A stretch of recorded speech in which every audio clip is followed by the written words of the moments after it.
Hi guys, today we are going to talk about histograms, and the I can statement we're working on is I can create histograms from data. And you're going to see that creating a histogram is very much like creating a bar graph with a few differences. We use histograms to organize and examine the distribution of large amounts of data. So if I'm collecting data from maybe probably over 30 people, 100, 1,000 people, I'm going to want to use histograms. And another reason I'm going to want to use histograms is if there's a lot of different possible data items that I can collect. So for example, if I went to the mall and asked 1,000 people what their ages were, I'm going to get answers ranging from 1 to possibly 100. And I'm not going to want to create 100 bars. So I'm going to use a histogram to help organize that large amount of data and put it into something where I can visually look at it and then determine the distribution and analyze and make decisions based on that data. Today, we are just going to work on creating histograms. We aren't going to work on analyzing the information we can get from a histogram yet. We'll get there soon, though, in this unit. So let's look at this first problem. So the following numbers are the ages of visitors to Kings Island. Use this data to create a histogram with 5 intervals. Be sure to give your graph a title and appropriately label the axes. Well, because it's a histogram, and I said it's very much like a bar graph, it's still going to be creating frequency. So when I go to make my histogram, I'm still going to use my X and my Y axis. My Y axis is still going to be the frequency of my data. And then down here at the bottom, underneath the X axis, I am going to, in this case, put the ages of the visitors. Now you'll see the youngest visitor that I collected data from was 6, I think. Yep, 6. And the largest was 45.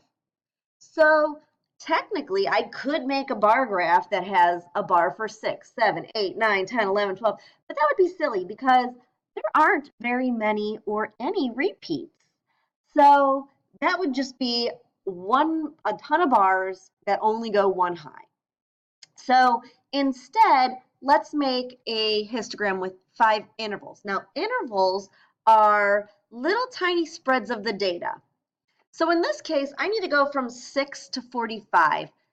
When I'm creating a histogram, I might not always want to start with my smallest number and end with my biggest.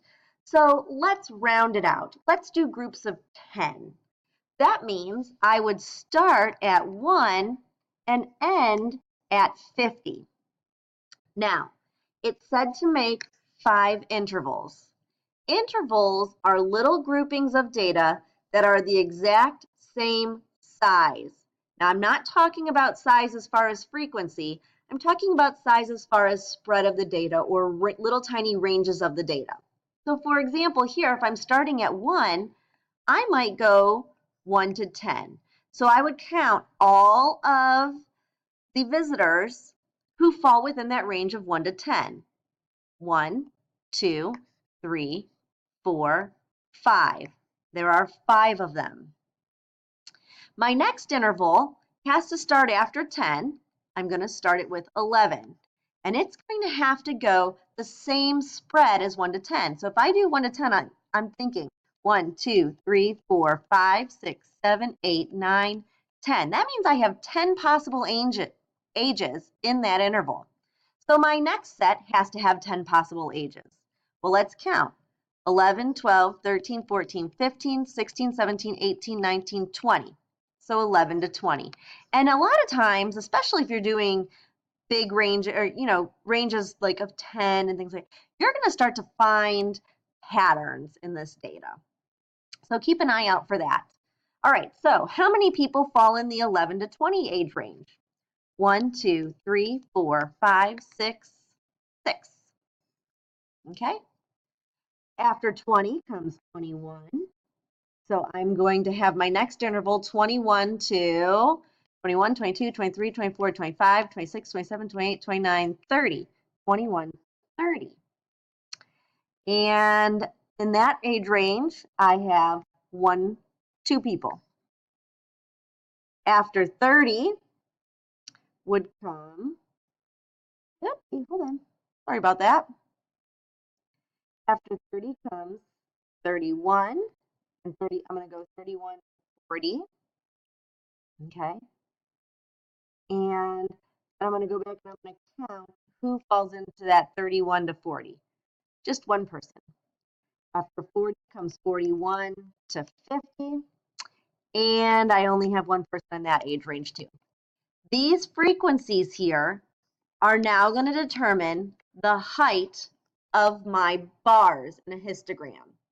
So one difference between a bar graph, which you've been making for a long time, and a histogram is that it uses intervals.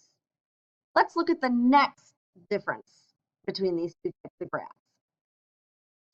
I'm still going to have, like I said, my X and my Y axis. I still need a title, and in this case, it's the ages of visitors at Kings Island.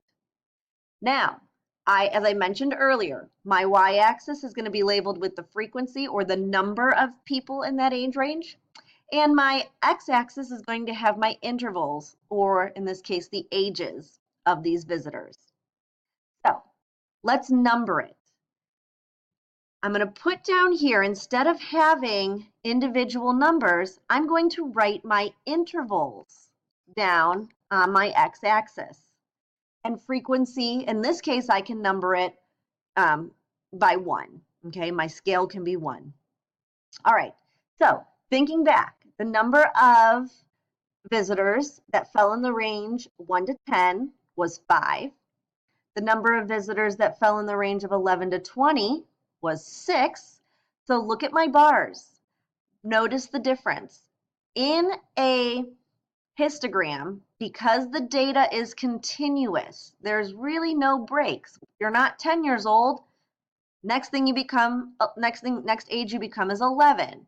Okay, and we're not going to worry about halves and things like that. If someone asks you how old you are, you say really typically just the number of years you are.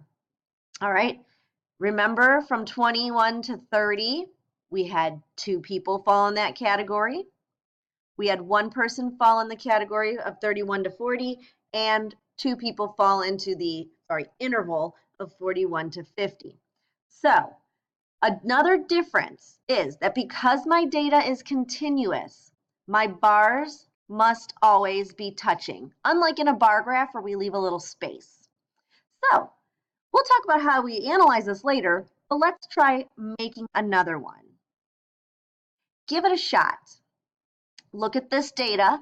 Notice you are asked to make 4 intervals to determine the shoe size of a number of people that were surveyed. Let's start by creating intervals. Look at this data. We need 4 equal intervals that's going to fit this data. Okay, so my smallest number is 4. My biggest is 11, so I've got to go somewhere from 4 to 11. And because I'm making 4 intervals, I might need to go lower than 4 or higher than 11. So when I go to create this histogram and I'm looking at my shoe sizes, I chose to go a little bit lower than 4, a little bit more than 11. Notice 2, 3, 4, 5, 6, 7, 8, 9, 10, 11, 12, 13. Each interval has 3 possible shoe sizes, so I know they're good intervals. Now, looking at the frequency, 1 person had a shoe size between 2 and 4. 6 people had shoe sizes between 5 and 7. 7 people had shoe sizes between 8 and 10. And 2 people had shoe sizes between 11 and 13. Notice there's a title. Notice the boxes aren't touching, or are touching, sorry. One last try. Pause the video, try this one on your own, and when you're done, press play and let's check your work. Okay, looking at this one, you needed to make 5 intervals. So What I did is I started with my lowest. So I'm looking for my lowest data item, and I'm also going to look for my highest data item.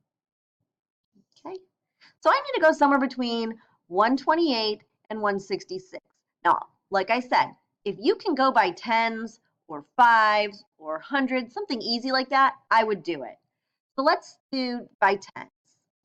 120 to 129, 130 to 139, 140 to 149, 150 to 159, and then 160 to 169.